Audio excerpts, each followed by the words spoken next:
샬롬, 사랑하는 성도 여러분, 2025년 7월 25일 금요일 반샘을 시작합니다. 오늘 본문은 요한계시록 16장 12절부터 21절까지의 말씀입니다. 또 여섯째 천사가 그 대접을 큰 강 유브라데에 쏟음에 강물이 말라서 동방에서 오는 왕들의 길이 예비되었더라. 또 내가 보매 개구리 같은 새 더러운 영이 용의 입과 짐승의 입과 거짓 선지자 입에서 나오니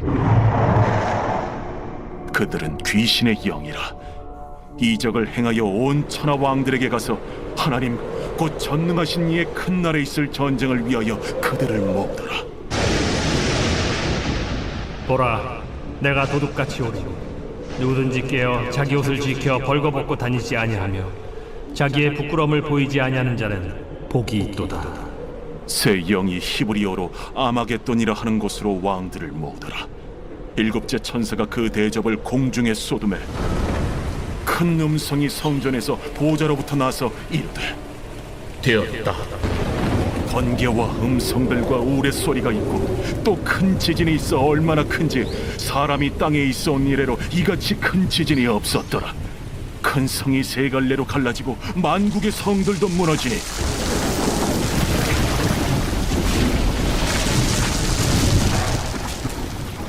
큰 성 바벨론이 하나님 앞에 기억하신 바 되어 그의 맹렬한 진노의 포도주 잔을 받음에 각 섬도 없어지고 산악도 간대하였다. 또 무게가 한 달란트나 되는 큰 우박이 하늘로부터 사람들에게 내리매 사람들이 그 우박의 재앙 때문에 하나님을 비방하니 그 재앙이 심히 크미러라.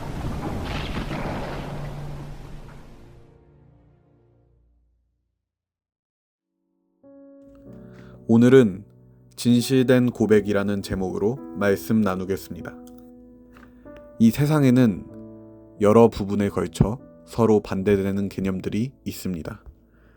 그러한 것들은 어떤 한쪽이 다뤄지면 자연스럽게 그 반대되는 것에 대한 개념 역시도 더욱 분명해지게 됩니다. 가령 빛과 어둠이 그렇다고 볼 수 있겠습니다. 빛은 세상을 밝혀주기에 모든 것들을 더욱 선명히 볼 수 있게 하는 반면에 어둠은 말 그대로 어둡기 때문에 정말 어둠만 존재하는 곳에서는 한 치 앞도 분간할 수 없게 됩니다. 빛이 있는 곳에 어둠이 있을 수 없고 어둠이 있는 곳에 빛이 있을 수 없습니다. 이런 부분은 진실과 거짓도 동일합니다. 요즘 세상에는 소위 말하는 가짜뉴스가 판을 칩니다. 진실되지 않은 정보들이 사람들을 홀리고 정말 아무것도 존재하지 않는 거짓으로 이끌어가고 있습니다. AI로 만들어진 허구의 영상들이 유튜브에 떠돌고 있는데 그것들이 너무나 정교한 나머지 유심히 보지 않는다면 까딱하면 속아 넘어갈 정도입니다. 그것은 마치 사실처럼 위장하고 진실된 것처럼 위장하여서 그 속에 숨은 거짓을 알아채지 못하도록 합니다.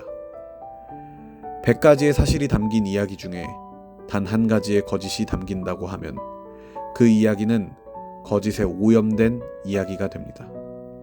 그 단 한 가지의 거짓으로 인해서 나머지 99가지의 진실도 거대한 거짓의 일부로 만들어버리는 것이 거짓의 특징입니다. 제가 전에 듣기로 한 가지의 거짓말을 하려면 추가적으로 7가지의 거짓말을 해야 한다고 들었습니다. 이게 생각해보면 정말 맞는 말인 게 한 가지를 거짓으로 말한다면 그에 대한 육하 원칙 하나하나까지도 거짓말을 해야 할 것이고 그 사실 자체를 또 거짓으로 말하는 것이니 이렇게 생각해보면 7가지의 거짓말이 됩니다.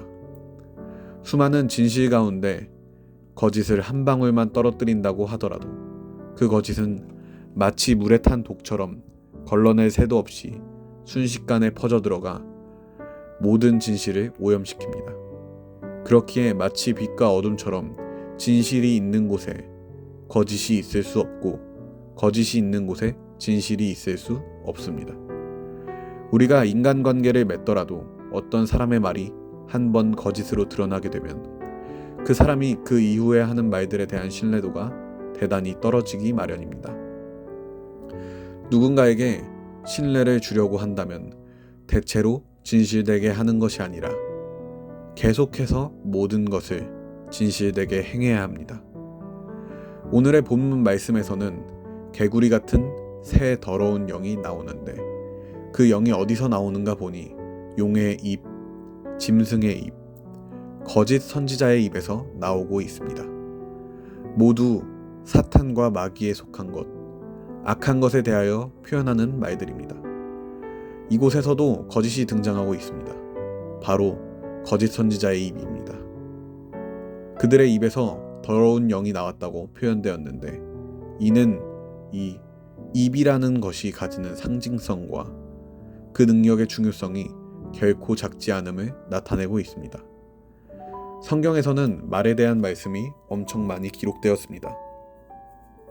잠언에서도 우리가 하는 말에 있어서 조심할 것에 대하여 많은 구절들이 나오고 예수님께서도 그리고 다른 사도들도 우리가 어떠한 말을 하는 것이 정말 중요하다는 것을 말하고 또 기록했습니다. 특히 예수님께서는 손을 씻지 않고 떡을 먹는 제자들을 비방하던 바리새인들에 대하여 말씀하시기를 밖에서 사람에게로 들어가는 것은 사람을 더럽게 하지 못하지만 사람 안에서 나오는 것이 사람을 더럽게 한다고 하셨습니다. 그 말씀을 하시며 열거하신 것들이 마가복음 7장 20절부터 23절까지에 나옵니다. 제가 한번 읽어보겠습니다. 또 이르시되 사람에게서 나오는 그것이 사람을 더럽게 하느니라. 속에서 곧 사람의 마음에서 나오는 것은 악한 생각, 곧 음란과 도둑질과 살인과 간음과 탐욕과 악독과 속임과 음탕과 질투와 비방과 교만과 우매함이니 이 모든 악한 것이 다 속에서 나와서 사람을 더럽게 하느니라. 아멘. 이 말씀에서도 거짓에 대하여 속임으로 직접적으로 언급이 되고 있지만 예수님께서 바리새인들에게 말씀하신 내용 자체가 그들의 거짓된 행위로 인하여 말씀하신 내용입니다. 그들은 장로들의 전통을 지키지 않는 예수님의 제자들을 비방했지만 그 전통보다도 더 중요한 하나님의 말씀은 순종하는 모양만 갖추고 사실은 그렇지 않았습니다. 부모를 공경하라는 하나님의 계명에 대하여 그들은 부모에게 드릴 것을 하나님께 드렸다 하며 정작 자신들의 부모는 돌보지 않는 하나님의 계명 역시도 자신들의 입맛대로 골라 행하는 모습을 보였습니다. 겉은 번지르르 했지만 속은 대단히 썩어 있었던 것이 바리새인들의 현실이었습니다. 그런 그들은 하나님의 말씀을 잘 따르고 순종하는 사람들인 마냥 사람들 앞에서 말하고 행동했습니다. 사실 바리새인들의 삶은 그리 편한 삶은 아니었을 것입니다. 사람들에게 인정받기 위하여 그 모든 것들을 열심히 행하고 하다 보니 체면 차리기 위해서 우아한 백조의 모습을 볼 때 그 발버둥이 보이지 않는 것처럼 장로들의 전통과 하나님의 계명을 잘 지키는 것처럼 또 실제로는 대체로 그것을 잘 지키기 위해서 부단히도 노력해야 했을 것입니다. 하지만 그들이 살아내던 그 삶에 들어간 거짓 한 방울은 그들의 모든 삶을 오염시켰고 그 모든 것들을 대단히 의미 없는 것들로 바꿔버렸습니다. 거짓에 대한 보상이 있다면 그 역시도 거짓입니다. 아마 바리새인이라는 이름의 시작은 우리가 생각하는 것보다는 하나님 앞에 더욱더 거룩한 삶을 살고자 시작된 대단한 결단에 기반을 두고 있지는 않았을까 하는 생각이 듭니다.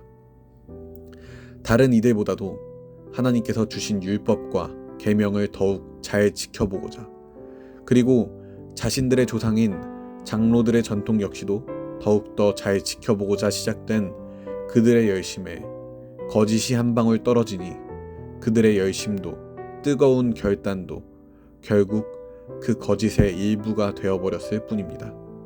진실은 이미 눈을 씻고 보더라도 찾아볼 수 없게 되었습니다. 하나님께서 그 악한 영들과 하시는 전쟁이 무엇입니까? 바로 이 진실과 거짓의 전쟁입니다. 진실되고 영원 불변하는 하나님의 말씀을 거짓된 영들, 악한 영들이 나타나 그것을 변질시켜 버립니다. 하지만 하나님의 말씀에는 거짓이 들어갈 수 없습니다. 하나님께서는 진실하신 하나님이시기 때문입니다.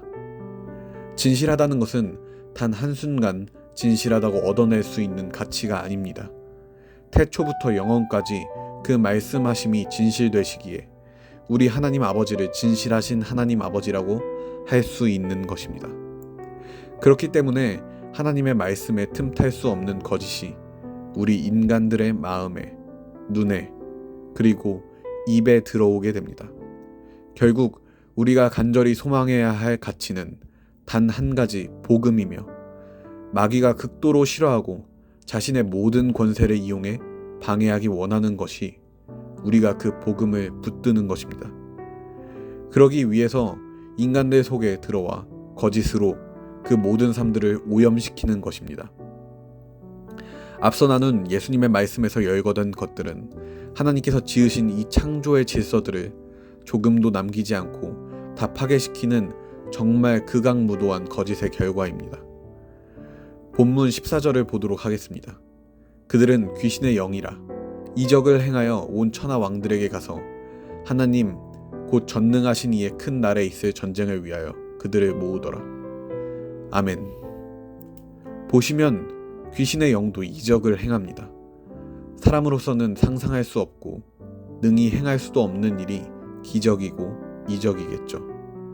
그러나 우리가 생각해야 하는 것이 어떠한 기적을 행하는 것이 결코 성령의 역사하심이라고 볼 수는 없다는 것입니다. 중요한 것은 그 기적이 어떤 것을 더욱 드러나게 하고 무엇을 가리키는지가 핵심입니다. 예수님께서 공생의 기간 동안에 행하신 모든 기적들은 하나님의 영광과 그 나라, 또 예수님께서 앞으로 행하실 사역들을 나타내시기 위한 기적들이었습니다. 그저 사람들의 눈을 미혹시키기 위해서 선보이는 눈속임 쇼가 아니었다는 것입니다. 그렇기에 우리는 분별해야 합니다. 우리를 미혹하는 거짓에 속지 않고 진실된 하나님 아버지께서 우리에게 허락하신 복음의 가치를 수호해야만 합니다. 점점 시대가 흘러갈수록 더욱더 확실해지는 것은 마귀의 악함의 핵심이 우리가 붙잡아야 할 복음의 가치와 진실을 흐리게 하는 것에 있다는 것입니다. 그렇기에 우리는 더욱 열심히 말씀을 공부하고 우리의 구원을 굳게 해야 합니다. 말씀을 공부하는 것은 결코 사역자만의 영역이 아닙니다. 그리스도인의 영역입니다. 우리는 스스로 겸비해야 합니다. 오늘의 본문 요한계시록 16장 15절에서는 자기 옷을 지키라고 말씀하고 계십니다. 보라, 내가 도둑같이 오리니 누구든지 깨어 자기 옷을 지켜 벌거벗고 다니지 아니하며 자기의 부끄러움을 보이지 아니하는 자는 복이 있도다. 아멘. 그렇다면 우리가 지켜야 할 옷, 곧 말씀에서 말하는 자기 옷이라는 것은 무엇입니까? 갈라디아서 3장 27절에서 우리가 지켜야 할 옷이 무엇인지, 우리의 수치와 부끄러움을 가리는 그 옷이 무엇인지 알려주고 있습니다. 너희가 다 믿음으로 말미암아 그리스도 예수 안에서 하나님의 아들이 되었으니 누구든지 그리스도와 합하기 위하여 세례를 받은 자는 그리스도로 옷 입었느니라. 세례가 비록 형식이라고는 하나 그것을 하나님께서 무척이나 기뻐하십니다. 형식보다 본질이 중하나 그렇다고 형식이 중요하지 않게 되는 것이 아닙니다. 우리가 가지는 형식은 우리의 마음과 고백을 담아내는 그릇입니다. 우리가 하나님의 백성 되기에 앞서 그리스도인으로의 삶을 선포함에 앞서 받는 세례는 하나님께 드리는 우리의 사랑의 고백 그 자체입니다. 그렇게 사랑을 고백했다면 우리의 삶도 그 고백과 같아야 할 것입니다. 우리의 고백에 대해서 한번 생각해 봅시다. 혹시 우리의 고백은 지금까지 살아오면서 삶의 어려움에 치이고 무너져 거짓이 한 방울 흘러들어오지는 않았습니까? 어쩌면 그것이 오염되어 더럽혀졌을지 모르지만 우리는 그런 수치와 부끄러움을 가리시는 예수 그리스도로 옷 입은 사람들입니다. 그러니 우리 그런 예수 그리스도의 사랑과 은혜를 힘입어서 하나님께서 허락하신 오늘 하루만큼은 그때 드렸던 그 고백처럼 온 마음을 다해 하나님을 사랑해 봅시다. 그리고 하루를 시작하는 이 순간, 그리고 마치는 순간에도 하나님께 사랑한다고 고백해 봅시다. 하나님께서 이 땅 가운데 내리실 재앙과 심판은 믿음 없는 자들에게는 재앙이겠지만 믿는 우리에게 있어서는 영광의 날입니다. 이는 출애굽하던 이스라엘 백성에게는 하나님께서 애굽 땅에 내리신 재앙이 구원의 손길이 되었지만 애굽 사람들에게는 끔찍한 재앙이 되었던 것과 같습니다. 오늘 말씀에 나온 그 전쟁의 끝에 예수 그리스도께서 승리를 선포하시는 그때가 마귀의 권세가 끊어지고 하나님 나라에서 함께하게 될 영혼의 시작이 될 것입니다. 우리 이 시간 함께 기도하겠습니다. 이 시간 기도하실 때 하나님, 오늘의 말씀을 통해서 이 세상에 가득한 거짓에 오염되어 버린 저의 모습을 발견하게 되었습니다. 그리고 그와 동시에 조금의 진실됨조차 찾아볼 수 없는 저의 수치와 부끄러움을 가려주시고 하나님의 자녀가 되는 권세를 허락하신 예수 그리스도의 사랑을 깨닫게 되었습니다. 그러니 다시 한번 결단하며 나아가기 원합니다. 이 땅에서 살아감에 있어서 헛된 것을 쫓으며 살아가는 것이 아니라 주님의 사랑에 대한 기쁨과 감사로 날마다 하나님께 사랑을 고백하며 살아가는 참된 그리스도인이 되게 해달라고 각자의 자리에서 함께 기도하며 나아가겠습니다.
하나님, 사랑합니다. 몇 번을 사랑하다고 말해도 부족할 만큼 많이, 아주 많이 하나님을 사랑합니다. 그리고 오늘보다 내일 더, 그 다음 날에 더 하나님을 사랑하게 되기를 원합니다. 우리의 삶과 주께서 허락하신 오늘 하루가 하나님께 드리는 제 사랑의 고백이 되고 또 기쁨이 된다면 참 좋겠습니다. 그러기 위하여서 주님께서 제게 입히신 예수 그리스도의 이름에 걸맞는 행실과 마음으로 살아가는 하루 되게 해주세요. 그리하여서 하나님의 사랑이 제게서 끝나는 것이 아니라 제가 누리는 하나님의 사랑이 이 세상 가운데 흘러가 하나님의 사랑을 누리는 이들이 이 땅 가운데 더욱 가득해져서 그를 통해서 하나님께서 받으시는 영광과 기쁨도 더욱 커지기를 소망합니다. 이 모든 기도 예수님의 이름으로 기도합니다. 아멘.